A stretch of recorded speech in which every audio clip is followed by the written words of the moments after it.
kabagis, ngayon po'y gabi na. Pupunta po tayo sa dagat kahit gabi na. Hahanap po tayo ng libreng ulam na naman. Ibang ulam na libre uli. Noong pong nakaraan sa ilog tayo pumunta, ngayon sa dagat naman.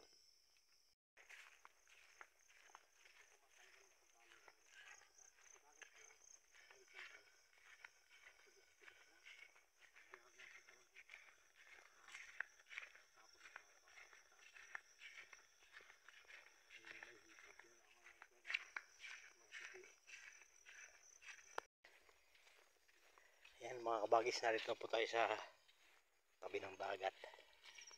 Wala pang tubig.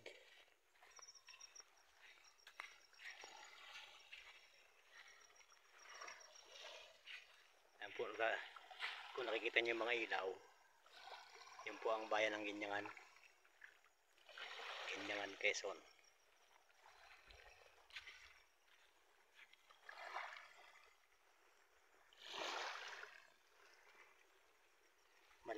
Malaki pa po ang tubig mga kabagis.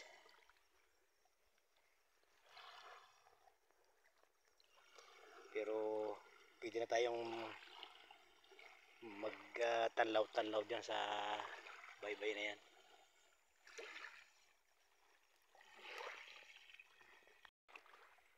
Ayan mga kabagis, habang naglo-low tide siya, umaaraw naman.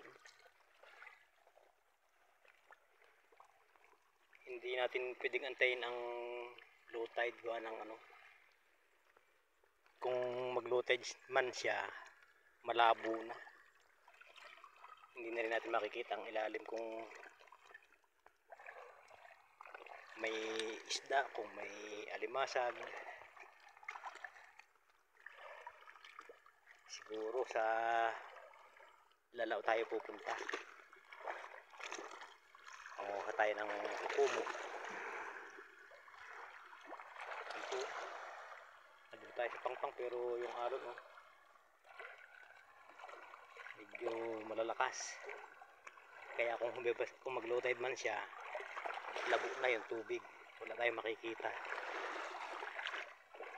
Kahit pa yung ating ilaw ay ilagay natin sa high,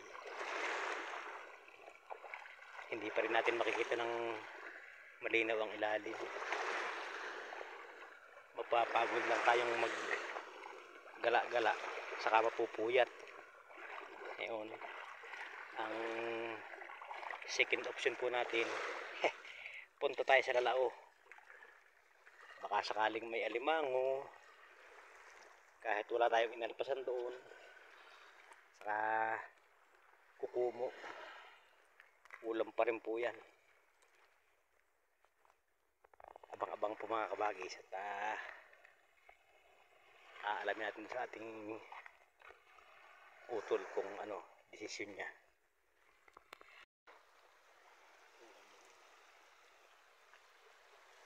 Ayan mga kabagis, meron pong dalawang alimango. Isang maliit saka isang malaki. Nasa na yan? Ayan, lumabo. Kita. Tulog mga kabagis, tulog. Kaya meron tayong alimango ngayon. Kahit walang hipon, gagatan natin ng mga 5 buong niyog yan mga kabagis.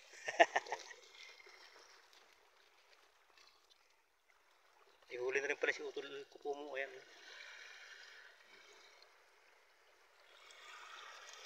Ulam na po yan mga kabagis.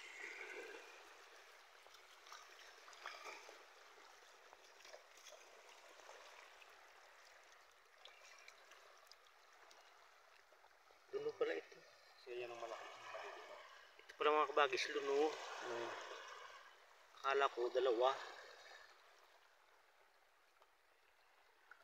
Ito palang isa mga kabagis, yung bahay niya. Wala siyang laman Ito yung inalasan niya. Ganito siya kalaki nung dati, nung magpalit siya ng balat. Ganito na ang laki pong diferensya mga kabagis. Ito yung bagong labas doon sa balat na ito. Ang galing. po yung pinanggalingan niya. Ngayon ganito na siya oh.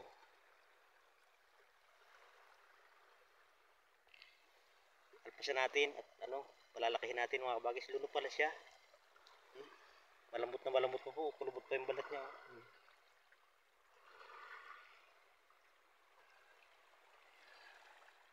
Pag ito nagpalit pa ng balat, abay mas malaki na. Oh. Isipin niyo po ang diferensya mga kabagis oh. Ito yung inalisan niyang balat, ngayon ito na siya. Ay pagka siya aalis pa rito sa balat na ito, ay mas malaki na siya. Yan na. Yan mga kabagis oh. Ito tapos ito. Ay bunot pala yan. Pero maaari pong lumaki siya ng kaganyan. Kasi bago siya umalis dito, kung mga ilang buwan, kaya maaring abutin niya yung ganyang kalaki talaga. Yan.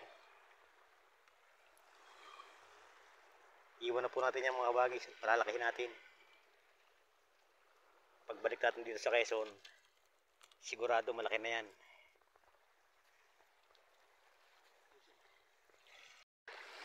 Ayan mga bagis, uwi na raw po kami. At hindi talaga magkakaigi. Ngayon po ay alas 10 na ng gabi.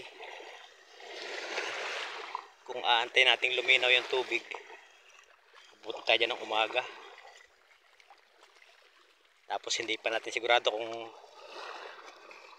marami bagal laman yung dagat na yan ngayon. Ayan. Uwi na po tayo. Babay dagat.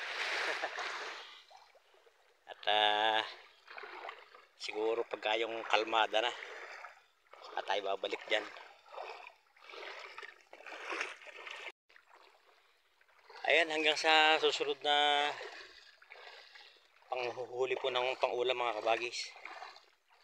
Talagang uuwi na tayo. Madamot ang panahon at saka ang dagat. Hindi naman po ito malakas ang alon, kaso yung tubig talaga malabo. Kailangan natin umuwi at mapupuyat lang tayo niyan.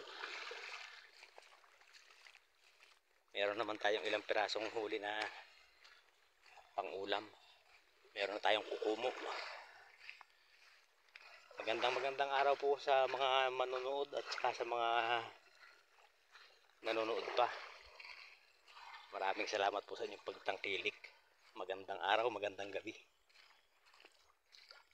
Muli po, ito ang inyong abang lingkod, Tatay ni Toxmoto.